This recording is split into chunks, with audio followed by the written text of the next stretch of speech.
Hello, everyone. So, just a quick little discussion on the era of good feelings and the growth of sectionalism. For those of you watching this from my class, this will help you prepare for the quiz on chapters 8 and 9. And as always, I want to encourage you to do the reading. This is just to help you focus a little bit on the reading. So, with that in mind, I decided to talk about this in terms of it being an era of good feelings or not. So, in what ways was this period an era of good feelings? So, the question I say in class, the era of good feelings, or was it? So, one thing to look at when we look at this period is political unity and this idea of nationalism and patriotism. So, the period known as the era of good feelings really begins at the end of the War of 1812, James Monroe's presidency. The Federalist Party is no longer around. They had lost popularity due to their opposition of the War of 1812, specifically the Hartford Convention.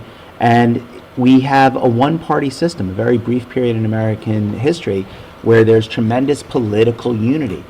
James Monroe is arguably one of the most popular presidents in American history. He wins 2 landslide elections. And there's a great deal of political unity in America. It's an era of good feelings. Economic nationalism and this strong feeling of the economy doing great. Down here, we have this idea of economic growth. There's innovation and inventions, especially in terms of transportation. Robert Fulton's steamboat, for example. We have building of canals, the Erie Canal most famously. We have connecting the country together. Literally, the country's being more unified, and physically, the country's being more unified. It's being brought together through canals and turnpikes.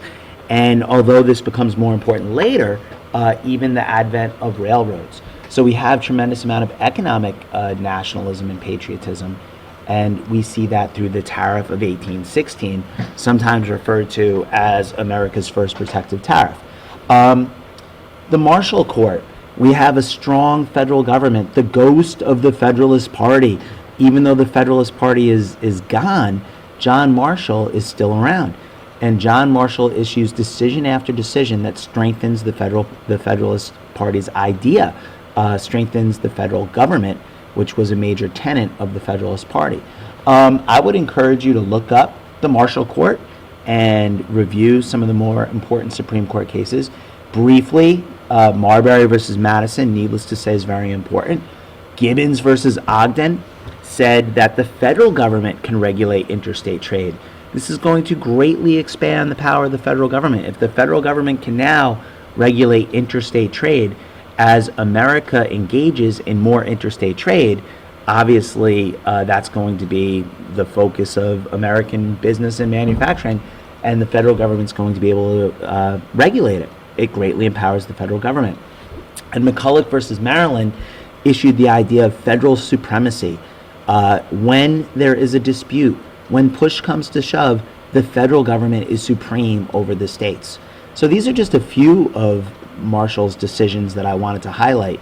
There's a number of Supreme Court cases outlined in your book, and you should have a general understanding of each of them. These are all things, by the way, that illustrate that the era of good feelings deserved to be called the era of good feelings. This was a period where there was economic nationalism, there was political unity. You could even argue that the Supreme Court provided a sense of federal unity or national unity under the federal government. Clay's American system, what could be more patriotic sounding than that? Clay's American system is going to encourage more economic nationalism or economic unity. We have a strong national bank. We have protective tariffs and internal improvements. The federal government should pay for internal improvements to bind the country together, to increase trade. Another example of what we might refer to as economic nationalism. We see nationalism take an aggressive form. You're so nationalistic, you're so patriotic that sometimes this can lead to being aggressive. Andrew Jackson aggressively enters Florida under the guise of stopping Native American attacks and finding escaped slaves, and is able to force Florida. Now, this is before Jackson becomes president. This is actually when Monroe was president. Jackson is able to force Florida to sell force Spain, to sell Florida to the United States. In terms of foreign policy, again, the era of good feelings and nationalism, the Monroe Doctrine, America takes a strong stance on the national stage. The Monroe Doctrine says we will not tolerate European colonization of the Western Hemisphere. America starts to exert itself. An important part of this is that England had offered to make a joint statement with the United States that pretty much would have said the same thing. America decides to issue an independent statement. This really illustrates this era of good feelings, doesn't it? That America can issue our own statement. We're independent. We're autonomous of you, England. We don't need your support. Now, of course, England supported the Monroe Doctrine, and that essentially gives the Monroe Doctrine a degree of strength in that England supported it. But our insistence on issuing it independently is an illustration of American nationalism and is an illustration of this idea of the era of good feelings. The market revolution, I already talked about economic growth. The market revolution is Jefferson's worst fear in many ways, and it's the prediction of Alexander Hamilton come true, that America started to move towards manufacturing. A lot of this stuff is connected. The idea that now I can ship my goods all over the country is going to expand the market. It's going to create people who have much more money. It's going to create the advent of factories. It's going to create jobs. This period largely is considered one of great economic prosperity, and it's going to encourage, this market revolution is going to encourage immigration. Where does this immigration occur? Primarily in the northern states. So we're going to see how the immigration connected to the market revolution is going to have a social impact on the United States. So I wanted to divide the era of good feelings into two kind of topics here. One is, how was it an era of good feelings? And it certainly was. We have political unity, we have economic nationalism, we have aggressive foreign policy, and a very strong feeling of America's independence in the realm of foreign policy. All of this stuff illustrates the era of good feelings was an era of good feelings. Or was it? All of these things are going to illustrate the idea that maybe the era of good feelings is a misnomer. Was it really an era of good feelings? The economic growth and the exuberance, the economic exuberance of this period is going to lead to over speculation. This reminds me a lot of the economic crisis of 2008, and a lot of people say that there was over speculation in the housing market. Houses went up, and then the housing prices declined rapidly, and people couldn't pay back their loans, and banks lost billions of dollars, and banks tightened their credit. I'm talking about 2008, but I could be talking about 1819. Instead of talking about housing, we would just talk about land speculation.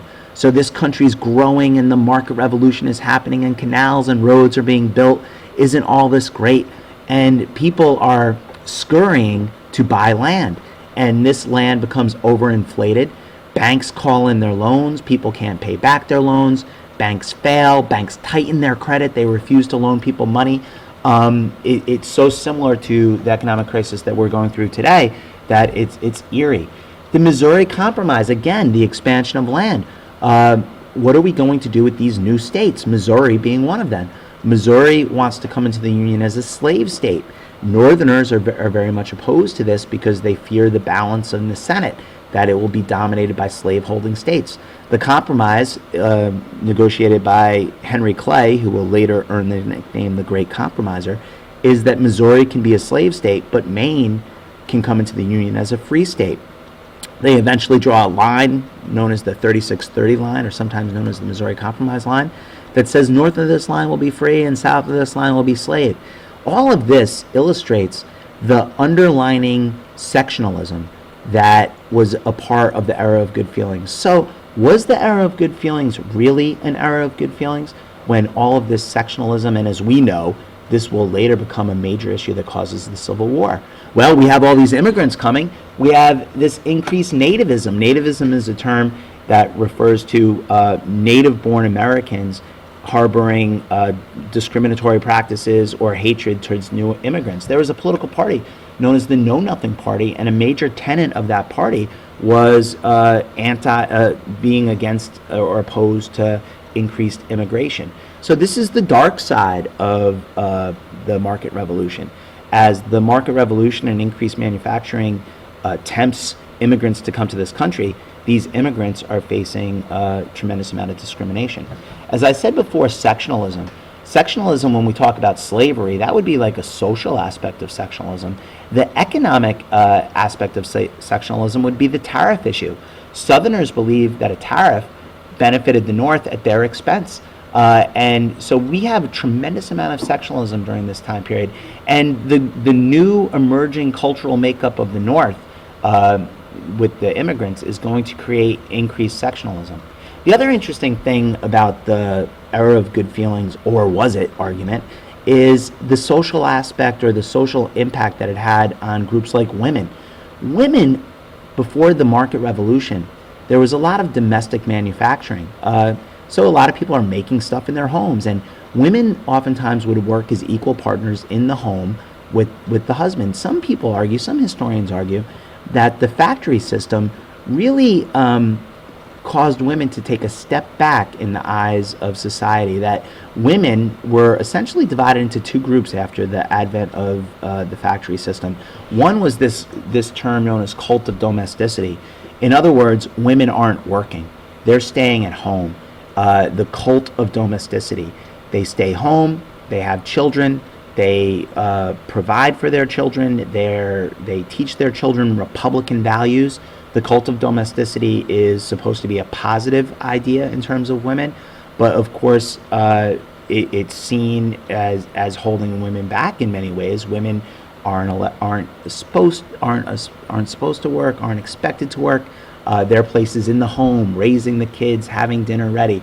This is a very 1950s idea that you could argue gets its start in the 1820s. And if women weren't in the home working, they were in the factories. So before they get married, the most famous example of this is the Lowell factory, and the women who work there are often referred to as Lowell girls.